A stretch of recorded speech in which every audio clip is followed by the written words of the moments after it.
Okay, Assalamualaikum to Dr. Ummu Atiyah. My name is Rabiatul Binti Razali, and in today's video would be my individual or representation, and I will be presenting on human trafficking issues in the Philippines. Okay, next slide please.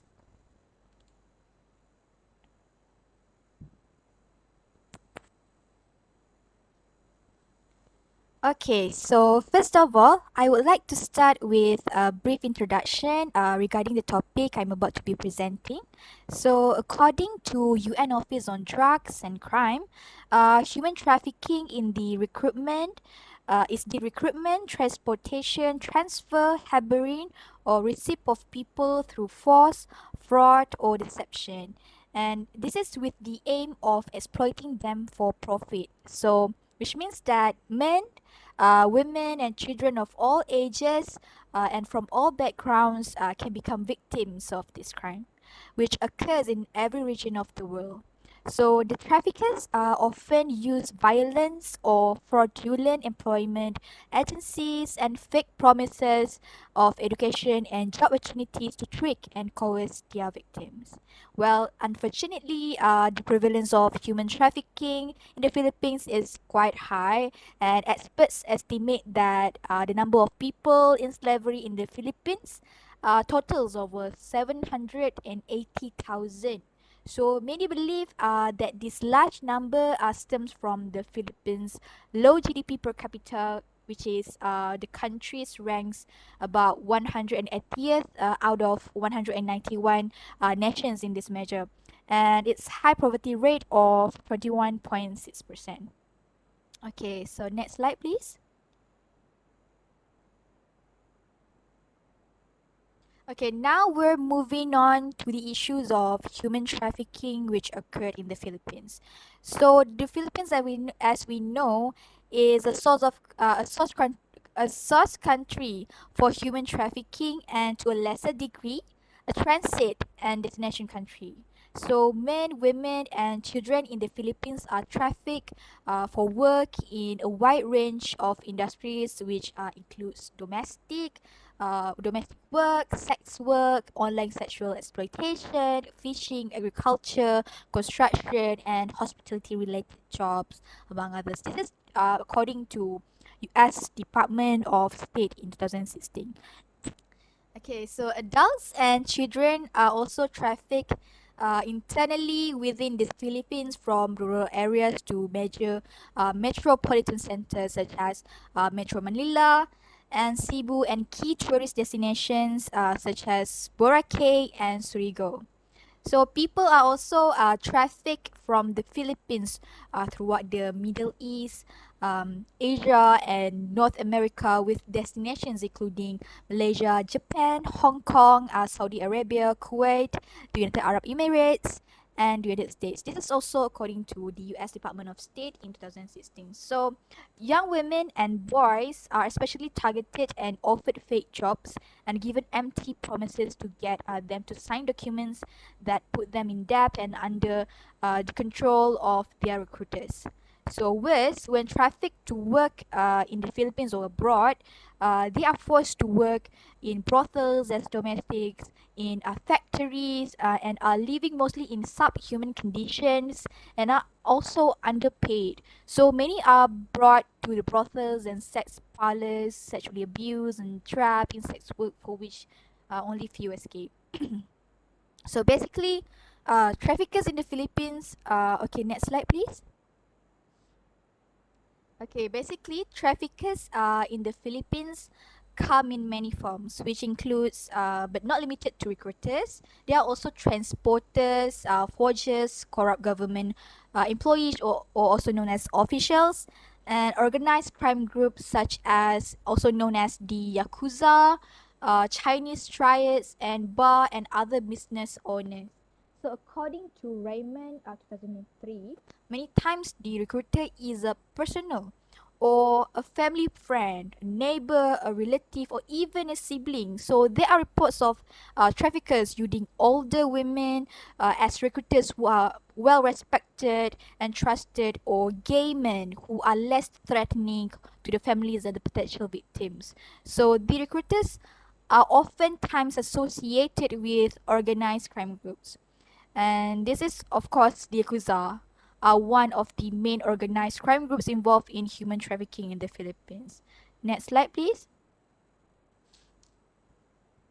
Okay, now let's look at the main risk factors. Okay, first of all is poverty and financial vulnerability are common risk factors for human trafficking. This is according to Bales in 2011.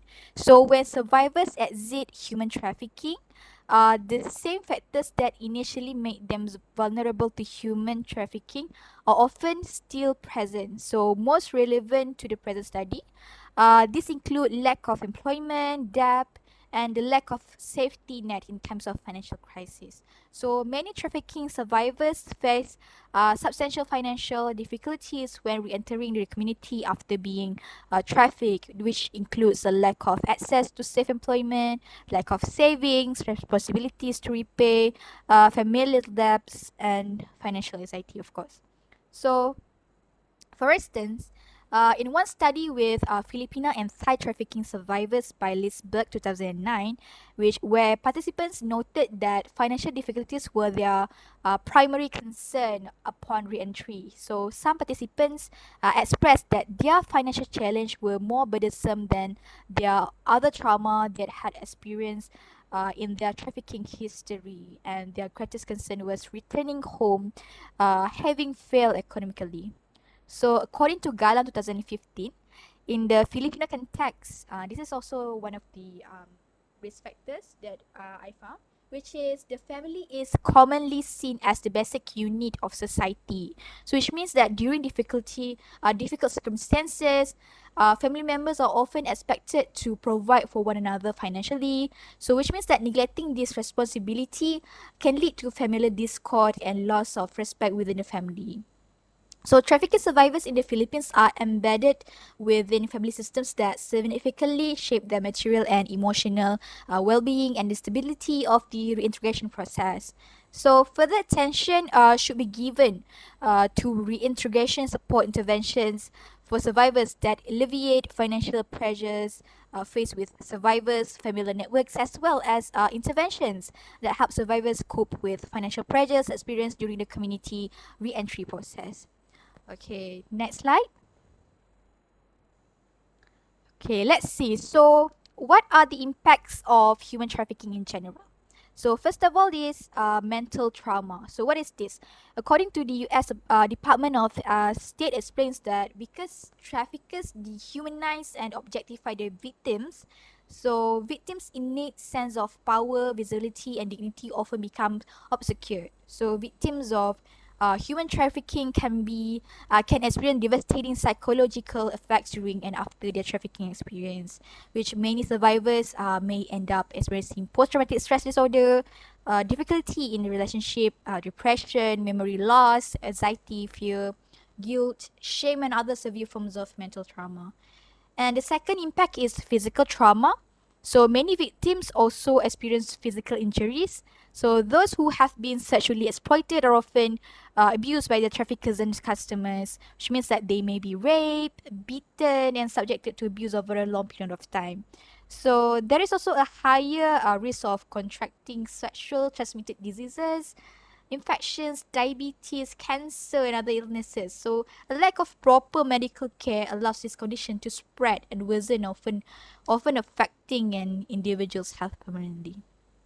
Victims of forced labor may work in dangerous conditions for long hours during repetitive tasks, and they may also exposed to dangerous contaminants or work with heavy equipment. So, as a result, many are subjected to serious infections, respiratory problems, injuries, impairments, and exhaustion. And the third impact that I can find is ostracism, which means that individuals who are being trafficked can quickly become isolated from friends, family, and other social circles. So this may be due to their personal feelings of guilt and shame, or because they've relocated and now live far away from their community. So either way, victims can become isolated, withdrawn, and lose contact with most people. And even some individuals who return home to or escape a trafficking situation may even be excluded from social groups due to a stigma from they now face. They may be shunned by their family and friends and feel unloved and unwanted. So, unfortunately, this isolation can make them vulnerable to being trafficked again or lead them to return to their previous lifestyle.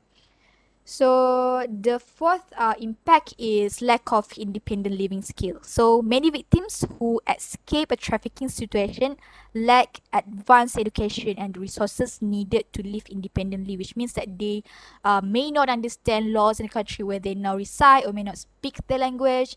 And they may have been trafficked at a young age and were not able to get proper education, attend school, or go to college. So after being confined to the same job for long periods of time and not being allowed to learn new skills, victims can actually become dependent, especially dependent to their recruiters or traffickers. So when the time comes, they may have a hard time living on their own. Okay, next slide.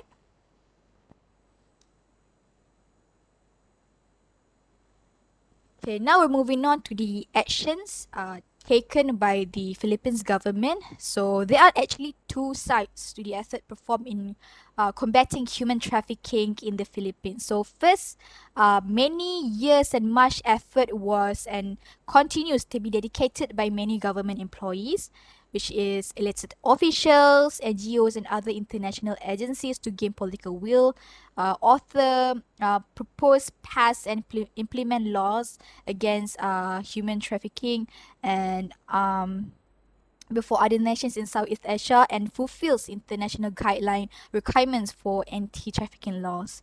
And also, there's also prevention, rescue, and rehabilitation cases provide evidence of success for this action. So, for example, Visayan Forum has one of the greatest number of reported cases at over 32,000 potential victims directly helped.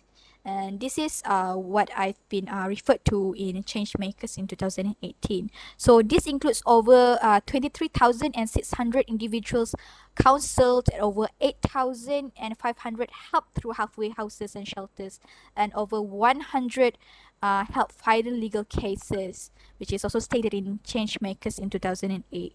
So most NGOs are on a considerably lower scale than this, directly helping hundreds or possibly a few thousand individuals.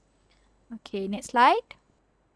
Okay, so in conclusion, I think that human trafficking issues is such a very dangerous issue that we can face in many countries, even in Southeast Asia, and even in Malaysia. We have human trafficking issues where the traffickers take profit from people who live in disadvantaged households, and even people who have many children and suffer with financial crisis. So I think it's important for us to always talk about and discuss about human trafficking issues, because they have a great impact on our society and our country. And I think political leaders should also give their attention to this issue and try to solve it as much as possible. So that's all from me, and thank you very much for listening to my presentation.